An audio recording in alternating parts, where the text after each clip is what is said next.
Buen día, maestra y compañeros. En este tema de las regiones culturales de México, nuestro equipo estará exponiendo sobre la región Centro-Sur. Yo les voy a hablar de la ubicación geográfica.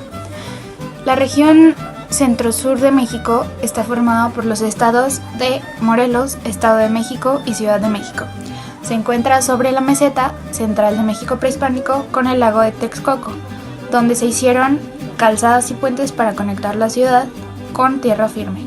Se levantaron acueductos y se excavaron canales por toda la ciudad de Tenochtitlan.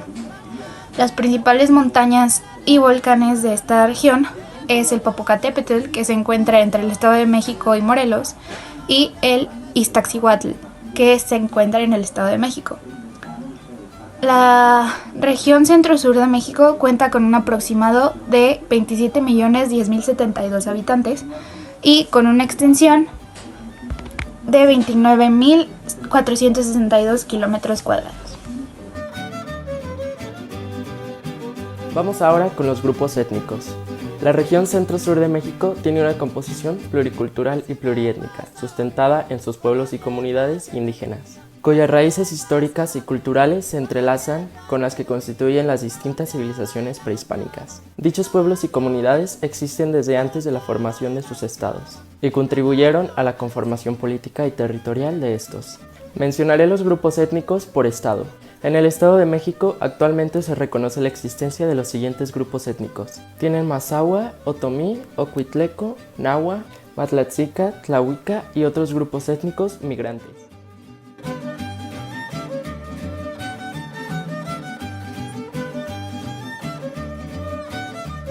Por otra parte, en la Ciudad de México o CDMX, el mayor de los grupos étnicos que habitan aquí es el de los nahuas, y se concentran en varios pueblos. El resto de los grupos étnicos que habitan en la CDMX son grupos migrantes, y los principales son mixtecos, zapotecos, otomíes y mazahuas.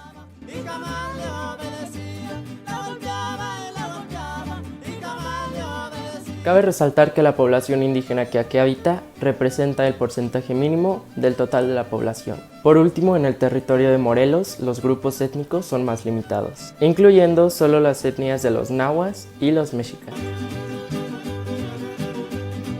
Y por supuesto, alguna proporción será de grupos migrantes. ¿A qué me refiero con esto? Los grupos migrantes son aquellos que son originados de otro estado y son trasladados a ese estado. Dentro de esta región, las lenguas más habladas, o vaya, las que más predominan, son el mazahua, que hablan los mazahuas, el otomí, que hablan los otomíes, el zapoteco, que hablan los zapotecos, el ocuitleco o atzinca, que hablan los ocuitlecos y tlahuicas, el mixteco y el chocho, que hablan los mixtecos, y por último el náhuatl, que hablan los nahuas y los mexicas. Esta última del náhuatl es la más predominante en esta región. Como ya lo notaron, la mayoría de las lenguas tienen el nombre de la etnia en cuestión. Esto lo hacen para darle un sentido de identidad y diferenciarlas de otras lenguas. Todas estas etnias tienen sus costumbres y tradiciones de acuerdo a sus ideologías. Tenemos, por ejemplo, las fiestas y ceremonias que se hacen para conmemorar fechas importantes, para la adoración de dioses y otras actividades. Un ejemplo de esto es el rito de la muerte. Muchas etnias también practican la medicina natural a base de plantas y otras creen más en procesos como la curación espiritual, que se basa en las actividades que realizan sus chamanes. Y por último, una parte importante que es la que se refleja más en nuestra sociedad y que es más característica de esas etnias. Estoy hablando de la pintura, las artesanías, los bordados y la vestimenta típica de cada etnia. Con estas hacen sus famosos tianguis en el que ofrecen al resto del público o vaya al que no pertenezca a estas etnias sus productos y con esto poder hacerse un apoyo económico. Y precisamente esta es una de las actividades que ayudan económicamente más a estas culturas. El total de estos grupos étnicos representa una parte muy importante para la cultura de esta región y de todo México. Hola compañeros, bueno, como ustedes ya saben, yo soy Mariana y a mí me corresponde platicarles un poco acerca de la gastronomía de la región centro-sur de nuestro país. Bueno, como ya mencionaron mis compañeros anteriormente, esta región se compone de 3 estados, que son Morelos, el Estado de México y la Ciudad de México. Vamos a comenzar con Morelos. Morelos se caracteriza por sus distintas formas de cocinar la carne. Primero tenemos la cecina de Yecapixtla, que es un platillo muy popular que consiste en carne seca, que se seca entre 2 y 3 días, se procede a asarla y se sirve con distintas guarniciones como queso fresco, crema y guacamole. Por aquí tenemos lo que se conoce como la tortilla de tzompante. El tzompante es una flor que se cultiva en Morelos, se mezcla con distintos tipos de harina de maíz y se llega a la tortilla. Por aquí tenemos el espinazo, que puede ser de res o de cerdo. Normalmente es de cerdo y se puede servir tanto en chile como en caldo o como en este caso en acelgas. Por aquí tenemos lo que se conoce como la salsa de jumiles. Es una salsa verde normal, pero se le incorporan estos pequeños insectos llamados jumiles que habitan en las praderas del estado. De este lado tenemos lo que se conoce como el mole estilo Morelos. Es un mole muy normal, como el que conocemos todos, solamente que se le incorporan distintos tipos de carne, entre las que se encuentran la de cerdo, la de ternera y la de carnero. Por último tenemos los michotes, que pues en realidad el michote es la envoltura y se puede rellenar de distintos tipos de carne, como de pollo, de cerdo o incluso de conejo. En cuanto a las cosas dulces, tenemos la nieve de Tepoztlán, que es muy característica de este estado y se distingue de las demás porque tiene sabores muy peculiares, como de chicharrón, de aguacate o incluso pues de pulque, como la bebida que vamos a analizar a continuación, que es un fermentado del maguey. Y por último tenemos esta bebida de la esquina que se llama acachul. Es un fermentado de frutas que incluye chapulines. Bueno, a continuación vamos a hablar de la Ciudad de México. En la Ciudad de México se utiliza mucho esta planta que tenemos aquí, que es el epazote, que puede ser tanto para hacer el guisado como para darle sabor a distintas comidas. Por aquí tenemos el primer platillo, que son los quintoniles encebollados, que es como una especie de plantita parecida a las acelgas, se guisa con cebolla y se le pone queso y crema. Por aquí está el caldo tlalpeño, que es una especie de caldo de verduras con chile guajillo. En esta esquina tenemos la torta de tamal, que pues se sirve con chile, salsa, crema y queso. Aquí tenemos también el duro de harina, que se sirve con cueritos, que no le pueden faltar, pero se le pueden incorporar otras cosas como aguacate, lechuga, salsa, crema, entre otras cosas. Por aquí tenemos lo que se conoce como el caldo de pancita, o como nosotros le llamamos, menudo. En esta esquina tenemos el chilatole, que es una mezcla de chile serrano con tomatillo y atole de maíz, y se le incorporan pues granitos de elote, como podemos ver. Bueno, aquí tenemos los platillos que se parecen mucho, que son el guarache y el tlacoyo, solamente que el guarache es más alargado y no se rellena, sino que solo se le pone guisado encima, pero el tlacoyo sí se puede rellenar. Y por último tenemos la sopa o caldo de migas, que es un caldo de hueso de res con pequeñas morusas o migas de pan. Y bueno, por último tenemos al Estado de México, cuya principal característica es su peculiar forma de preparar la barbacoa. Bueno, primero en esta esquina tenemos la sopa de médula, que pues es un simple caldo de jitomate con distintos chiles y especias. Y bueno, por aquí tenemos el michote que ya les había explicado, solamente que aquí es más común encontrarlo en carne de conejo. Bueno, por aquí tenemos los tacos de moronga con almendras. Para los que no sepan qué es la moronga, es un embutido a base de sangre coagulada y pues se guisa con almendras. Por aquí tenemos un platillo dulce que es el pinole, es polvito de maíz que se endulza con piloncillo. Y bueno, aquí abajo tenemos dos imágenes muy importantes. De este lado tenemos la barbacoa de hoyo, es un hoyo en la tierra con hoja de plátano y carbón, y es como una especie de horno. Se cocina entre 24 y 26 horas y pues se obtiene lo que es la barbacoa. Y una variante de la misma barbacoa es el obispo, que consiste en intestino grueso de borrego relleno de médula, de sesos, que a su vez están cocinados con epazote y cebolla. Y pues a partir de este se obtienen los tacos de obispo. Por último tenemos los moscos, que es una bebida fermentada de distintas frutas que se cultivan en la región. Bueno, espero que les haya quedado claro y que hayan conocido un poco más acerca de la región centro-sur de México. Muy bien, ahora cada uno de estos estados pertenecientes a esta región cuenta con sus propias tradiciones características. Comencemos por el estado de Morelos. El estado de Morelos cuenta con 2 de los 121 pueblos mágicos del país, los cuales son Tlayacapan y Tepoztlán. En Tepoztlán, cada 8 de septiembre se realiza lo que conocemos como el Reto Tepozteco.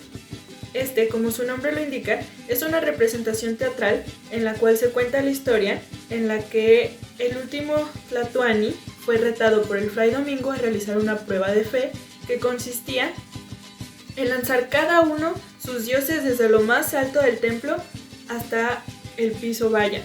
Y gracias a esto que el tlatoani cambió de religión, puesto que el dios Ometochtli, hecho en piedra al momento de caer, se rompió en 1000 pedazos y Jesucristo, reproducido en una cruz de metal, permaneció intacto. Podemos continuar. Podemos encontrar además el portal de semillas. Esta es una tradición que se realiza también en Tepoztlán como una ofrenda a la Virgen de la Natividad. Esta es la santa patrona del pueblo. Como su nombre dice, consiste en colocar un portal enorme, un arco hecho con semillas, que mide más o menos unos 7 por 9 metros de alto y dura todo el año. Hay otra tradición además que me parece muy magnífica, la cual conocemos como matacueros. Matacueros viene de la palabra matacue, del náhuatl, que significa el que busca, el que indaga o el que nos atormenta.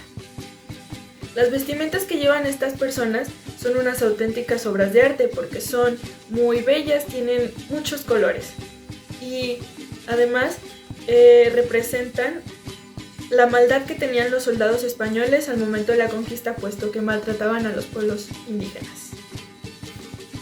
Podemos encontrar además esta tradición a la que conocemos como los chinelos. La danza del brinco del chinelo es una celebración característica del carnaval y de las fiestas patronales del pueblo de Yautepec. La palabra chinelo en náhuatl significa el que mueve bien los pies y la cadera. Los brincos o bailes son danzas grupales en las que se salta sobre las puntas de los pies y se colocan las manos en el pecho y se mueven al ritmo de una banda mientras desfilan por las calles. Según datos históricos, este brinco es una representación de la tribu prehispánica, la Huica, cuando halló su tierra prometida después de un largo peregrinaje. Muy bien, ahora vayamos hacia el Estado de México. En el Estado de México podemos observar aquello que es el Festival de las Almas. Ustedes se imaginan por el nombre que es algo que sucede en el periodo de los Días de Muertos. La fiesta grande se desenvuelve en el municipio de Valle Bravo, designado como Pueblo Mágico, gracias a sus hermosos paisajes y su infraestructura. Se trata de un gran festival cultural de aproximadamente una semana de duración, en la cual se celebra tanto el Día de los Santos, que es el 1 de noviembre, como el Día de los Muertos, el 2 de noviembre. Allí se ponen de manifiesto las más diversas expresiones culturales, como danza, artesanía, música, pintura, literatura, cine y entre otras. En este mismo estado encontramos también el Festival del Quinto Sol. Este se lleva a cabo durante el equinoccio y solsticio de primavera de cada año. Se lleva a cabo desde 1987 y tiene como principal objetivo enaltecer la cultura indígena, sus rituales, interpretaciones astrológicas y tradiciones en general, como énfasis en las comunidades indígenas mexiquenses. Además, las posadas que todos conocemos que se realizan en diciembre son una tradición más notoria en este estado, puesto que cuentan las lenguas, que es de este estado de donde surgió la tradición. Por último, encontramos la Feria Internacional del Caballo. Como su nombre lo indica, es una feria que se lleva cada año para demostrar distintas razas de caballos y principalmente enaltecer la raza azteca. Por último, está la Ciudad de México. En esta se realiza la celebración de los muertos en Mixquic. Se dice que no hay mejor lugar donde celebrar a los muertos como en San Andrés Mixquic, un poblado místico de la delegación de Tláhuac. De hecho, este lugar es mundialmente conocido justo por colorida fiesta del Día de los Muertos. Cada 1 y 2 de noviembre los cementerios se llenan de flores y deliciosos platillos con motivo de esta fiesta. Además, hay una tradición muy curiosa que se conoce como la flor más bella del ejido. Esta tradición se realiza en Xochimilco, tiene más o menos unos 200 años de antigüedad y se realiza en honor a la deidad prehispánica Xochiquetzal. Se lleva a cabo escogiendo a una mujer, la flor más bella del ejido, que cumple con los prototipos de belleza mestiza. Esta fiesta se complementa con danzas prehispánicas, ferias de artesanías, exposiciones florícolas, muestras gastronómicas y eventos deportivos.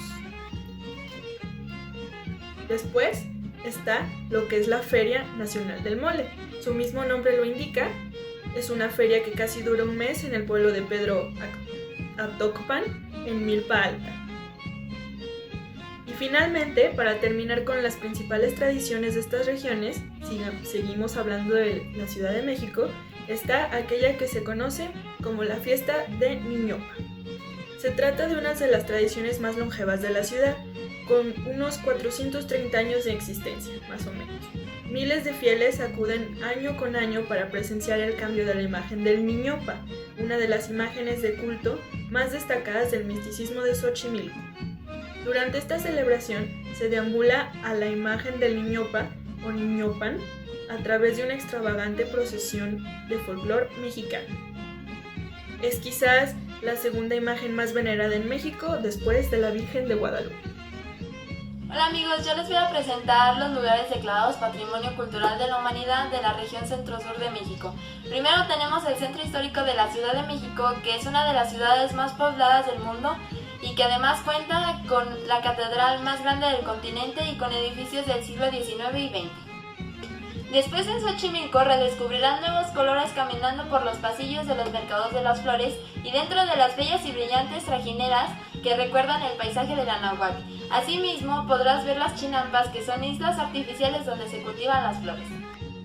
Ahora nos encontramos en la ciudad prehispánica de Teotihuacán, que fue un foco cultural muy importante en Mesoamérica y que, como su nombre significa, lugar donde fueron creados los dioses.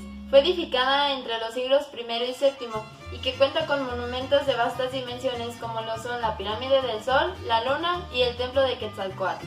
Además, fue uno de los centros urbanos más grandes del mundo antiguo y que podía concentrar a más de 100,000 personas en su tiempo de máximo esplendor. Ahora nos encontramos en uno de los primeros monasterios del siglo XVI en las laderas del Popocatépetl, Morelos, Puebla. Comprende 14 monasterios en perfecto estado de conservación, representativos del modelo arquitectónico de los primeros misioneros, que fueron los franciscanos, dominicos y agustinos, que evangelizaron las poblaciones indígenas del siglo XVI.